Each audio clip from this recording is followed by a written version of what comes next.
Assalamualaikum warahmatullahi wabarakatuh. Perkenalkan, nama saya Ahmad Yudhyu dengan NIM 1916010043. Saya dari kelas XAD mata kuliah Ekonometrik. Di sini saya akan menjelaskan bagaimana cara menginterpretasikan data persamaan simultan. Pertama kita klik create file, misalnya 1940 2020. Oke. Klik setting group, salin datanya, name, kita ubah menjadi data underscore group. Oke, ini sudah ada datanya. Kita kontrol Y1, Y2, Y3, X1, X2, X4, X5, X6.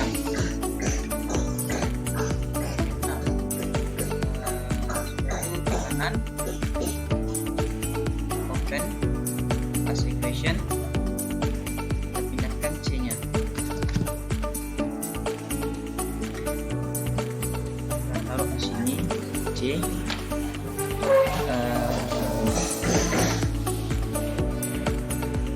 C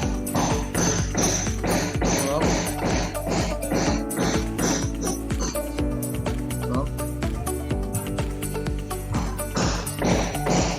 terus kita ulangi dulu. Oke, lalu kita ubah metodenya jadi TSLS.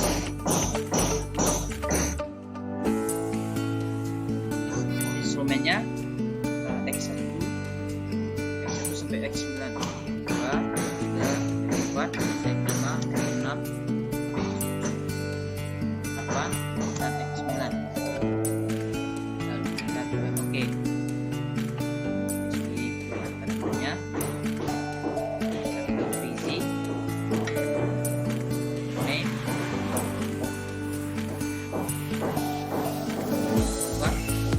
jadi data skor persamaan Y1. Nah, Y1.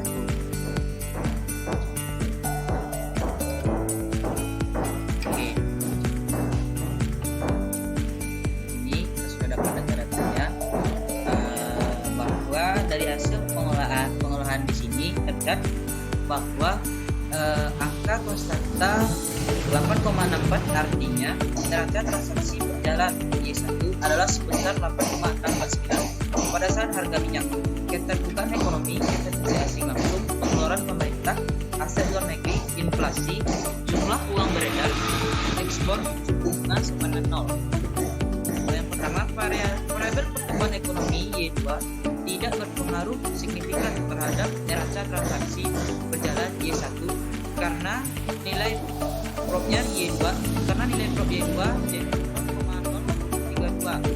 kecil besar dari 0,05. Dua, variabel nilai tukar Y3 berpengaruh signifikan terhadap neraca transaksi berjalan Y1 karena nilai prop Y3 0,005 kecil dari 0,05. Ketiga, variabel harga minyak X1 berpengaruh signifikan terhadap neraca transaksi berjalan Y1 karena nilai propnya prop X1 0,0449 kecil dari 0,0.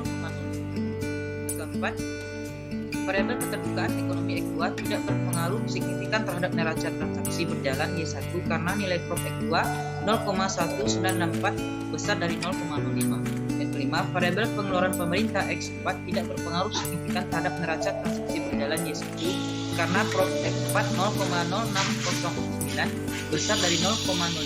Yang keenam, variabel aset luar negeri X5 berpengaruh signifikan terhadap neraca transaksi berjalan Y1 karena prop X5 0,0115 kecil dari 0,05. Yang ketujuh, variabel inflasi X6 tidak berpengaruh signifikan terhadap neraca transaksi berjalan Y1 karena prop X6 0,3432 besar dari 0,05.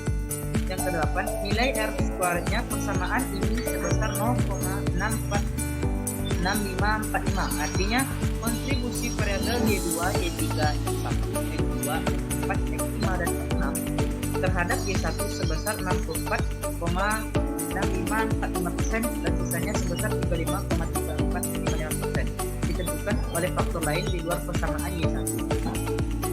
9. Hasil uji simultan atau uji F terlihat nilai signifikan 0,000241 dengan tingkat kepercayaan 95% atau nilai A sama dengan 5% atau 0,05 sehingga 0,00241 kecil dari 0,05 yang artinya bahwa variabel eksogen berpengaruh signifikan terhadap variabel endogen selama periode 1990 sampai 2020.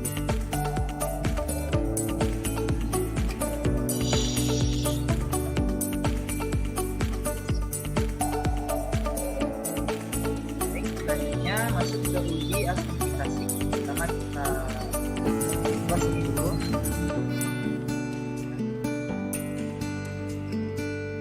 Kita masuk ke view.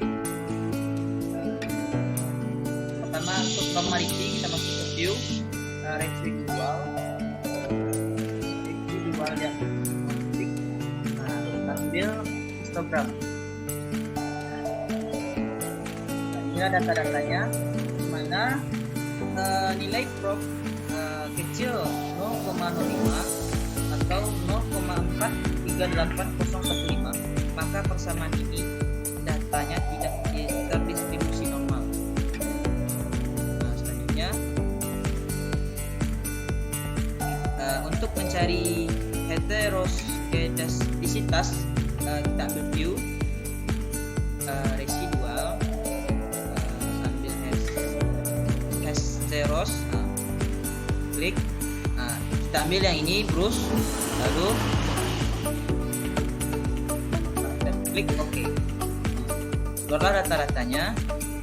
Ini data-datanya di mana karena nilai of R square besar dari 0,05 atau 0,7324, maka persamaannya tidak mengandung heteroskedastisitas.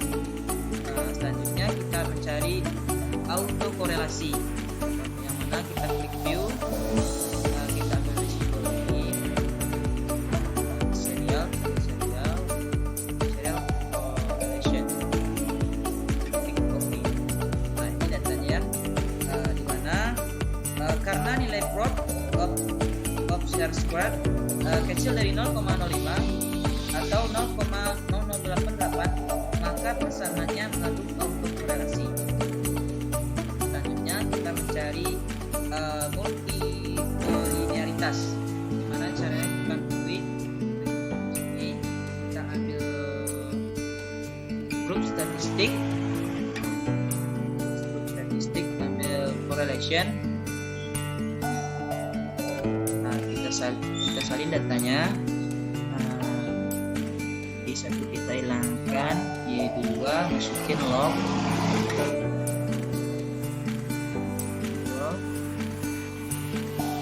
Y3 nya 1, 2, 4, 5. Nah kita klik OK. Nah ini dia data-datanya. Nah di sini menunjukkan antar variabel eksogen melebihi 0,09, maka persamaan ini mengandung multikolinearitas antar variabel eksogen.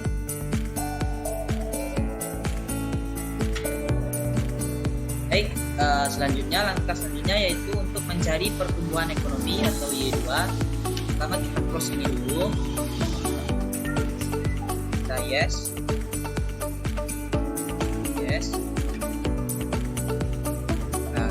Ini data-datanya sudah ada. Kita lakukan kontrol lagi, kontrol dari Y2, Y1, Y3, X3,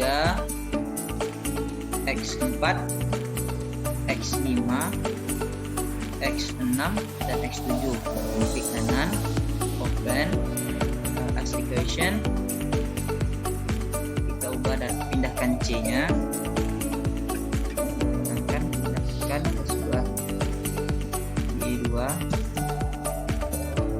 Kita kasih log dekat Y3. Log ini log 3, 4, 5, 6. Benar. Metodenya coba menjadi TSLS. Instrumennya sama kayak yang tadi, X1, X2, X3, X4, X5, X6, X7, X8, X8 sampai X7, sorry, ya, X8, X9. Oke, kita klik OK. Nah, ini data-datanya. Lalu kita klik freeze.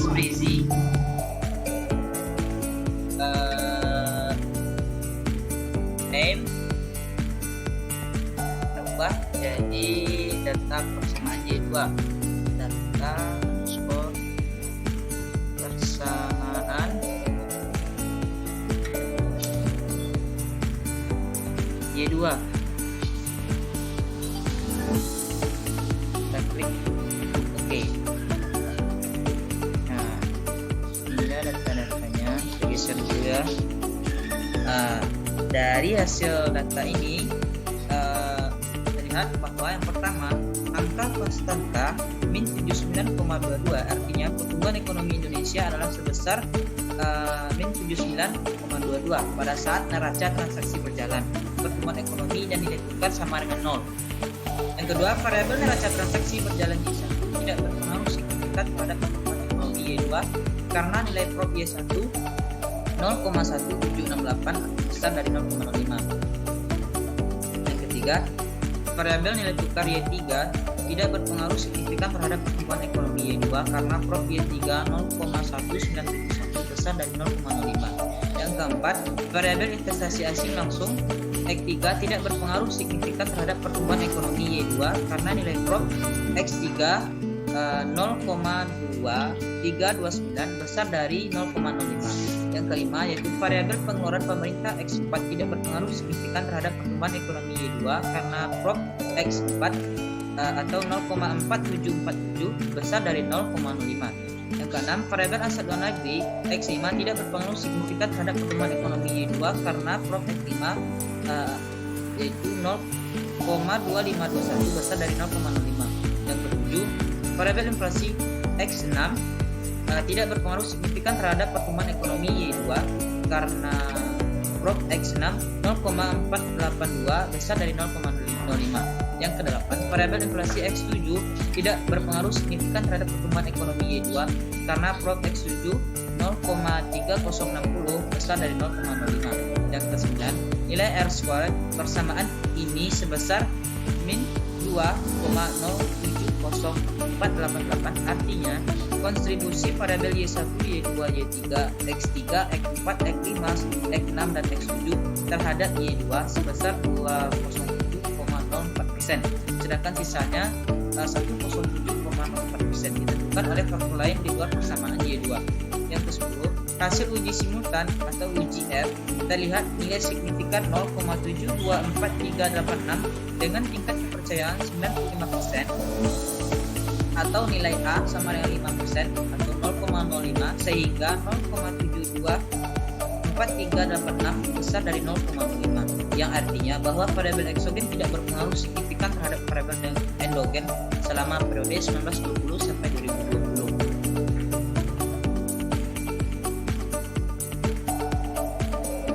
Selanjutnya yaitu kita mencari yaitu uji asumsi klasik normality. Close dulu, kita ambil view residual, ambil histogram. Ini dia data-datanya, bahwa nilai prop besar dari 0,05 yaitu 0,560632, maka persamaan ini datanya terdistribusi normal.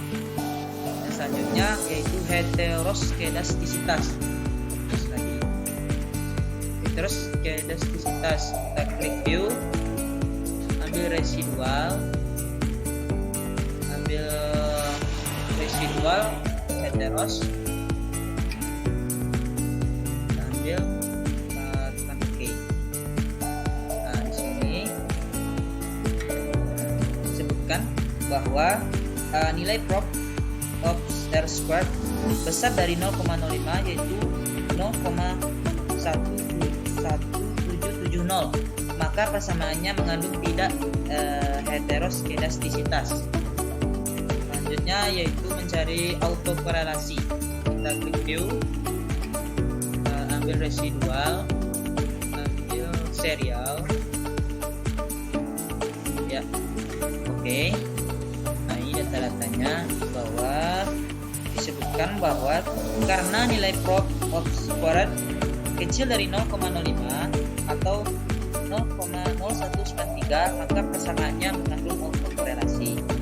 Nah, yang terakhir kita mencari multikolinearitas. Kita klik yang atas, kita ambil grup statistik, correlation, kita masukin data-datanya. Yaitu di sini kita beri 1,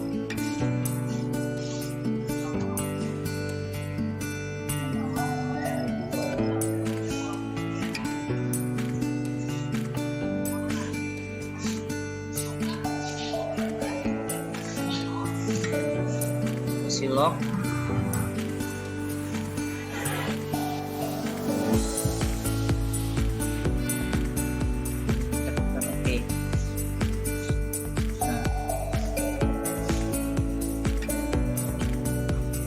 maka di sini menunjukkan antar variabel eksogen tidak melebihi 0,09, maka persamaan ini tidak mengandung multikolinearitas antar variabel eksogen. Selanjutnya kita mencari nilai tukar atau Y3. Caranya yaitu kita close dulu, close yes, close. Nah, di sini data-datanya sama kayak tadi, kita tekan kontrol dari Y3, Y1, Y2, X4, X5, X6, X8 dan X9. Klik kanan, open, ask equation. Nah, kita pindahkan C-nya. Nah, taruh di awal. C.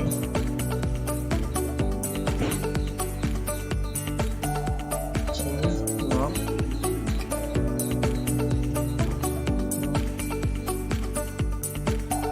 D3.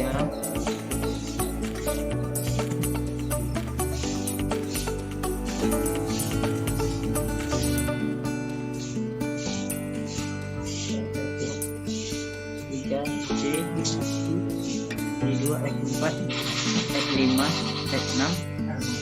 Ya, kita ubah metodenya SLS. Lalu ini semuanya X1 sampai X9. X3, X4, X5, X6, X7, X8 dan X9. Kita klik OK. Nah, ini data-datanya. Lalu kita klik freeze name, kita ubah data underscore persamaan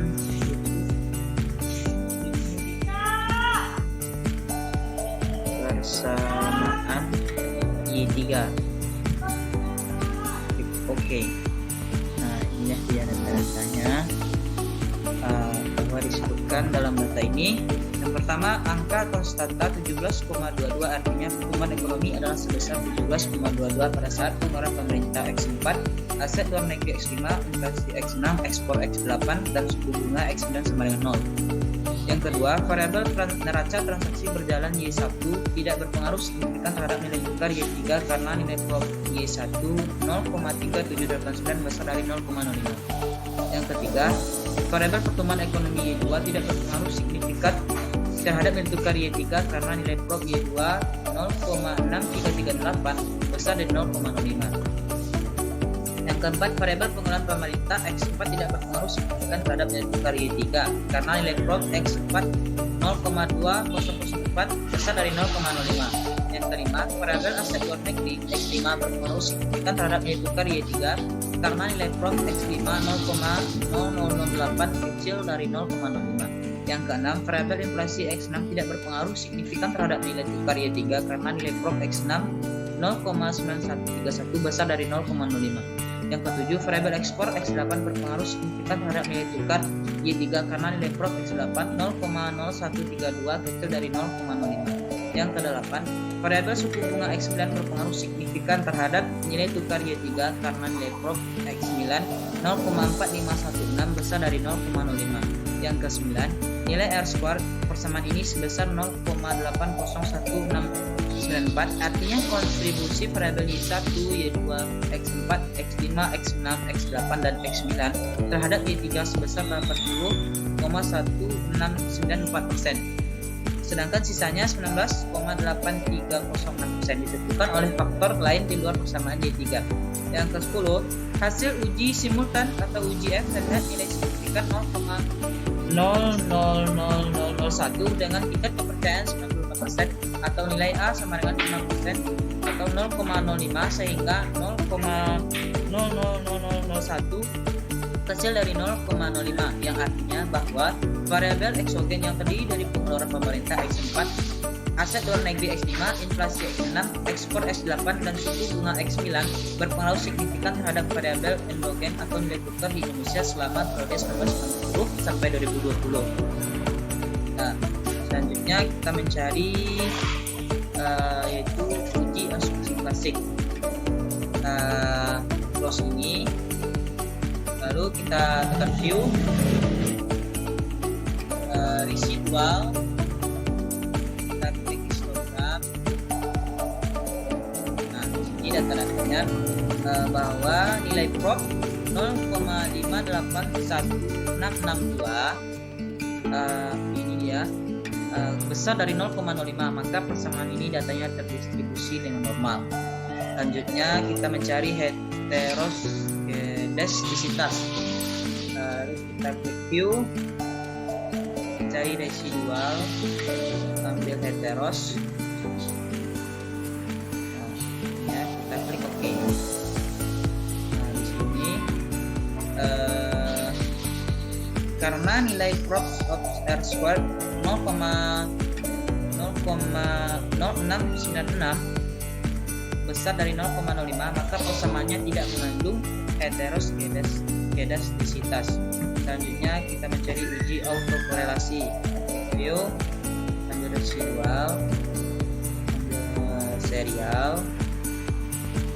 Oke. Nah, di sini karena nilai prop of R square 0,0010 kecil dari 0,05, maka persamaannya mengandung autokorelasi. Selanjutnya yang terakhir kita mencari multikolinearitas. Ambil grup statistik, ambil correlation. Nah, ini kita ubah datanya.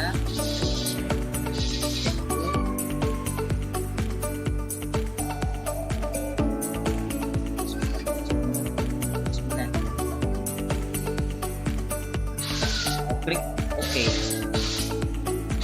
Nah, inilah dia. Nah, di mana di sini menunjukkan antar variabel eksogen tidak melebihi 0,90, maka persamaan ini tidak mengandung multikolinearitas antar variabel eksogen. Baiklah, hanya itu yang bisa saya interpretasikan dalam persamaan simultan ini. Wabillahi taufiq wal hidayah. Wassalamualaikum warahmatullahi wabarakatuh.